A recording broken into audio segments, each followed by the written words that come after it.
academic support program, CSEC math sessions, systematic, methodological, and organized. The topic is the gradient. Another word for gradient is slope. Gradient is equal to rise over run or run on the rise. The word gradient is represented by the letter M. Although gradient starts with G, the letter G is already taken for gravity. Gravity is represented by the letter G. So most likely the mathematician use M for probably to climb in French is monte.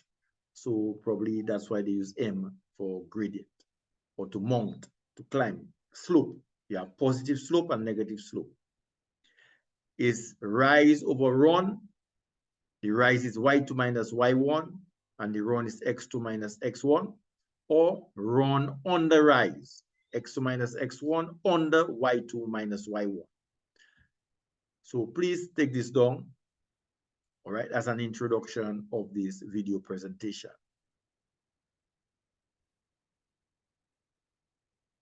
There are 4 geometric cases for the value of the slope. Okay, here we are dealing with the first two, case 1 and case 2.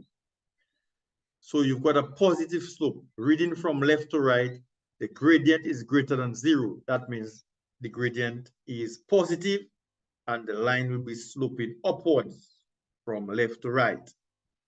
You have case number 2, negative slope. The gradient will be less than 0. That means you have a downward slope. The gradient will be a negative number. And here it reads, reading the graph from left to right, lines with an upward incline, remember from left to right, lines with an upward incline have positive slopes, and lines with a downward incline have negative slopes. The 2 other cases involve horizontal and vertical lines. And let's recall that if k is a real number, we have. Please take this down, pause the video and write this down so you can internalize this. Let's go to the 2 other cases. So here are the 2 other cases. Repeat, recall that k is a real number. We have y is equal to k. You've got a horizontal line. And x equal k, you've got a vertical line. So you have to know this, try to memorize it. When you have y is equal to k, you have a horizontal line. When you have x is equal to k, you have a vertical line, where k is a real number. So for example, if we have the graph y is equal to 2, here it is. Y is always 2. Now y will be the vertical axis, and x is the horizontal axis for any graph. So therefore now, when you have y is equal to 2, here is 2 there, and y is equal to 2. Anywhere along this line, y is equal to 2. If you go there, although x is 3, y is 2. X is 6, y is 2. X is negative 3, y is 2. X is 0, y is 2. X is negative 5, y is 2. Y is equal to 2. That will give you a horizontal line. So we obtain a horizontal line for y is equal to 2. Now, if we have a graph of x is equal to negative 4, for example, we obtain a vertical line. Here it is. Anywhere on that line, x is equal to negative 4.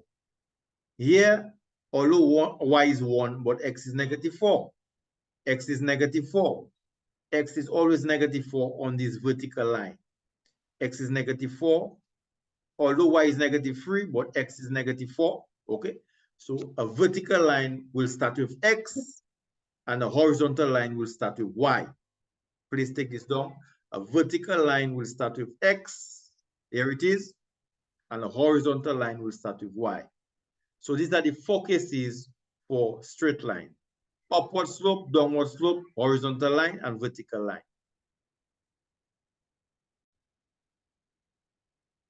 Now we are going to talk about the word gradient. Let's talk about it in words. Gradient is equal to the change in the y variable divided by the change in the x variable. First, calculate the change in the y variable, then put it above the change in the x variable. And here you have it symbolically. M is equal to y2 minus y1 over x2 minus x1. Also, you can also view the gradient is equal to the change in the x variable divided into the change in the y variable, or the change in the x variable under the change in the y variable. So looking at it this way, you first calculate the change in the x variable, then put it below the change in the y variable. And here it is, symbolically, m is equal to y2 minus y1 over x2 minus x1, or x2 minus x1 under y2 minus y1, better said. x2 minus x1 under y2 minus y1.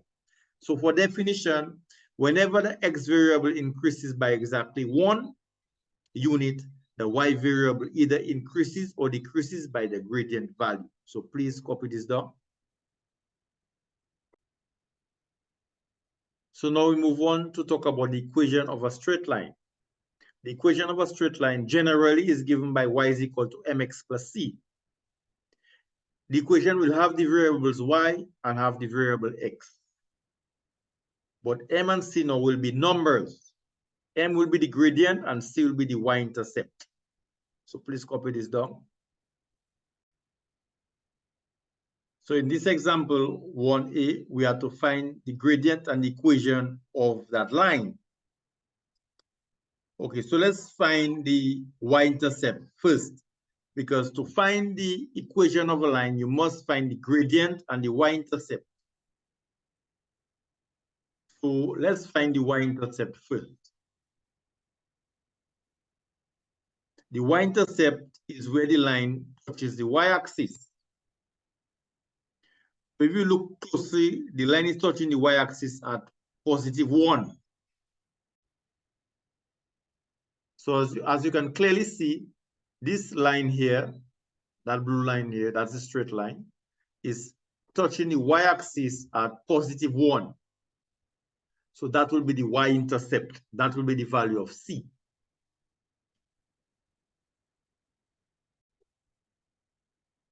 So here we can safely replace the letter C with the value of 1. What we're missing to find now is the gradient. Okay.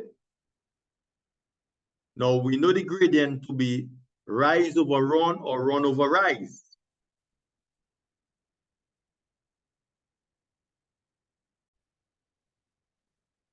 Now the rise now is y2 minus y1. y2 is 7. Here it is. You can see 7. That's y. These are the y's there. So the bigger y is 7 and the smaller y is 1.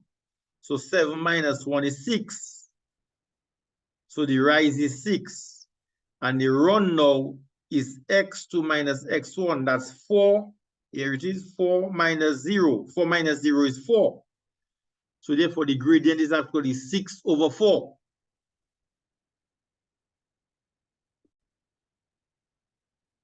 So the gradient is actually 6 over 4. All right. Yeah, we can write it here. The gradient is actually 6 over 4.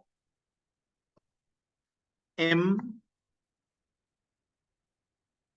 is equal to 6 over 4. So the equation now is equal to y is equal to 6 over 4x plus 1. All right, that would be the equation, the gradient and the y-intercept. Actually, we should have put here y-intercept. All right, let's type here y-intercept. The y-intercept is equal to 1. So here we have it. The gradient is 6 over 4, rise over run.